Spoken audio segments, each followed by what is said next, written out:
What if you couldn't grieve for your pet in spirit? At first, that might sound like relief, right?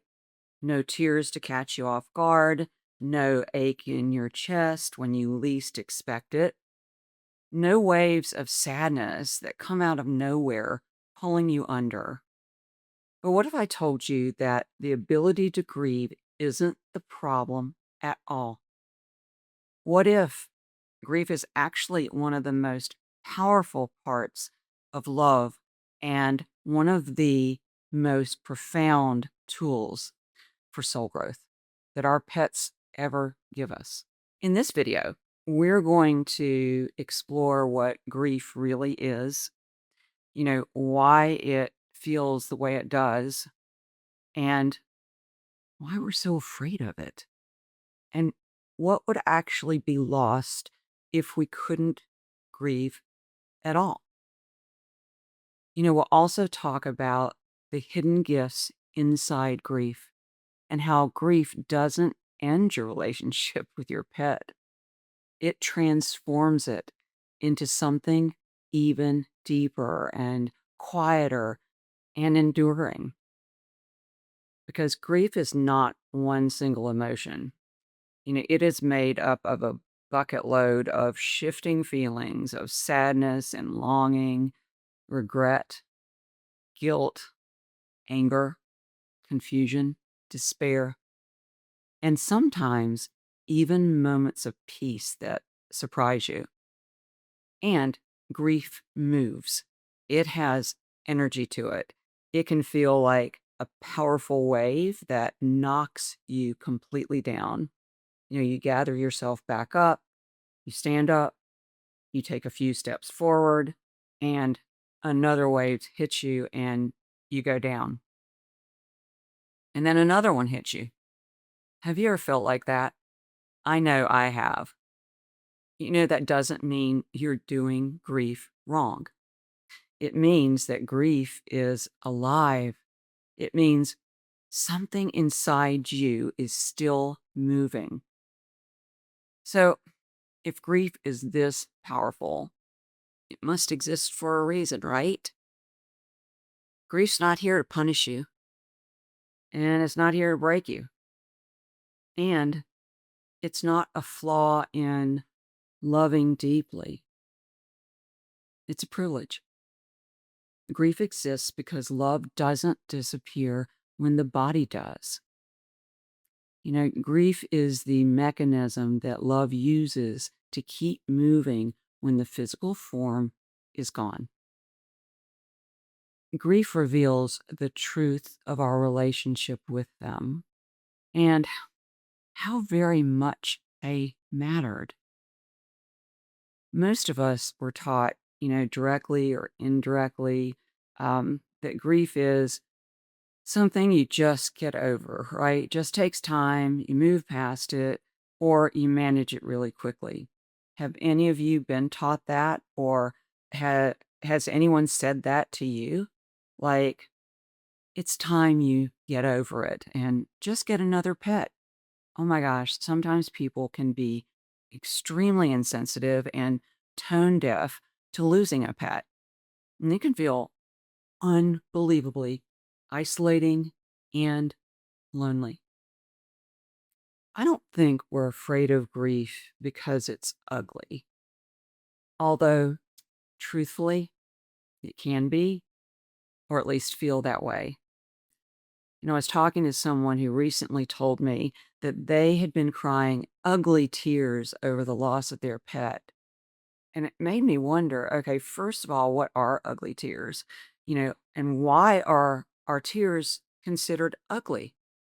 I mean, why not beautiful tears? Why not loving tears? Because that's really what's happening. The very depth of our love is coming through our tears. And what's wrong with that? It's flowing out in a way we can't control, but maybe that's the problem. Perhaps we feel vulnerable, raw, exposed, leveled. Hmm. I think we're afraid of it because it's honest. Grief dissolves control and it strips away distractions. It brings what's underneath to the surface to be seen. And grief reveals how deeply we loved. And with animals, gosh, that truth can feel especially vulnerable. They loved us without conditions. They saw us without our masks. They met us in our most human places. Grief also brings the opportunity for self-reflection. Do we love without condition? Do we hide ourselves from others? Do we meet everyone with compassion and understanding each day? Grief definitely exposes just how much they mattered, and it causes us to ask the question, after all, what matters the most in life? That we had the privilege to love or that we lost it? Tell me truly, would you trade the opportunity to have loved for protecting yourself from loss and grief? I want to share something personal with you. The day after Murphy passed, I was on a plane. I was a wreck.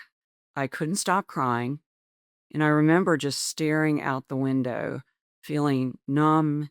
I was so blank and in shock. The world I had known just days before no longer felt like it existed. I didn't know how I was going to go on. I was in soul shock. The person sitting next to me, a really nice lady, sat down. She tried to make conversation. You know how people just strike up conversations in planes? And I had my laptop open, and Murphy's photo was on the screen. And she looked at it and innocently asked, "Who's that?" Oh my gosh, I lost it. Tears immediately rolled down my cheeks, and I started just sobbing. My throat closed up, and I couldn't even answer. I couldn't speak. I can feel it right now. Without saying a word, she gently reached for my hand and held it in hers. We were just quiet. And in that moment, grief didn't need explaining. It didn't need fixing. It needed to be witnessed. So I felt really seen and not judged. So let's return to the question. What if you couldn't grieve? You wouldn't just lose the pain. You would lose the depth. You would lose the ability to fully feel what that relationship meant. You would lose the integration of that bond, because that's what grief is doing. It's helping you integrate. You would lose the way love was meant to shape and soften you. Animals don't come into our lives for neutral experiences, and they come in to open us, to open our hearts to ourselves, to others, to them. Without grief, that opening would never fully complete itself. That's why it's so important not to shut down your heart. Grief does reveal the pain that's underneath. It also reveals the depth of the love within you and brings everything to the surface to be seen. And most importantly, grief reveals what cannot be lost. Not the love, not the bond, not the soul lessons, certainly not the connection. Those don't disappear. They transform. Grief is the bridge of love between the physical relationship and your spiritual relationship that continues. So, what if instead of fighting grief, we learned how to be with it, quit judging it? Oh, what if we befriended grief instead? Not to romanticize it, not to drown in it, but to listen to it. So it has messages. It's not asking to be fixed, it's asking to be witnessed. So I'm wondering, instead of running from the pain, if we lean into the messages underneath it. So I want to offer you a very gentle practice here, not to make grief go away. It's sort of a presence practice, actually, but to soften into what it's revealing. So if you're watching right now, Please pause with me for just a moment. We can do this together. We'll create an energy field. You don't need to close your eyes. Just soften your gaze and relax your shoulders. Just focus your attention inward and bring your attention to your heart space, not the ache, but the space around it. Just feel that for a minute. Now, without effort, allow one small memory of your pet to arise. Not the whole story, just a glimpse. Usually really quick and instant.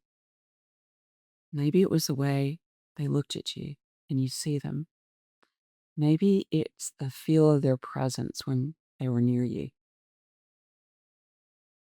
Maybe it was a moment of just quiet companionship together. Let yourself feel that just for a breath.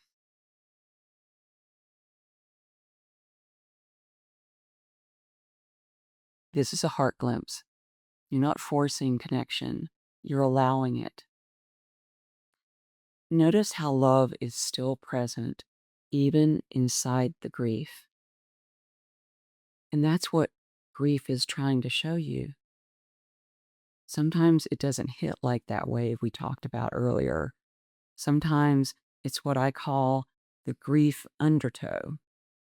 You know, the grief undertow is quiet, it's subtle. You feel like you are moving forward, you're functioning, you're showing up, you might even be smiling, and yet something keeps pulling you in back into the same emotional space, always reminding you of the loss. So don't worry, it doesn't mean they're failing at grief. It means that grief still has some movement left in it. And it moves out gradually sometimes. The undertow isn't asking you to go backward, though. It's only asking you to feel things in a way so it can release you. And when grief is allowed to move fully, honestly, gently, something shifts, not all at once, not dramatically, but gradually. I mean, you might gain insight or have a new perspective, a softened heart, a deeper understanding of who you became because of this love. Grief doesn't take that love away. It helps you find it. It teaches you how to carry it forward. And when grief completes its movement, and when it is felt and honored and integrated, you don't move on, you move with, you move forward, carrying the love, the lessons, the connection, the truth of what that relationship gave you. And you were changed. Not broken, changed. Grief is not a place you're meant to live forever. It's simply a passage, a grief threshold, a doorway between loving your pet in form and loving them in spirit. And think about it, you don't rush a threshold, but you're not meant to camp out in grief forever either. So again, when the grief has been felt and witnessed and honored, something inside you becomes ready to step through. But it's not a stepping away from love, but into a new way of carrying it forward. So as we circle back, what if you couldn't grieve? You wouldn't lose pain. You would lose depth, meaning, and powerful soul transformation. So let's not make grief the bad guy. It's not here to destroy you. It's here to reveal the love that you are strong enough to carry into the next chapter of your life. And your pet, not going anywhere. They are still part of that story. If this message touched you, please like this video, subscribe to the channel, and most importantly, share it with someone who may need to hear it today. Because sometimes the most healing thing we can offer is simply being a witness to their pain, reminding someone that their grief makes sense and that their love still matters.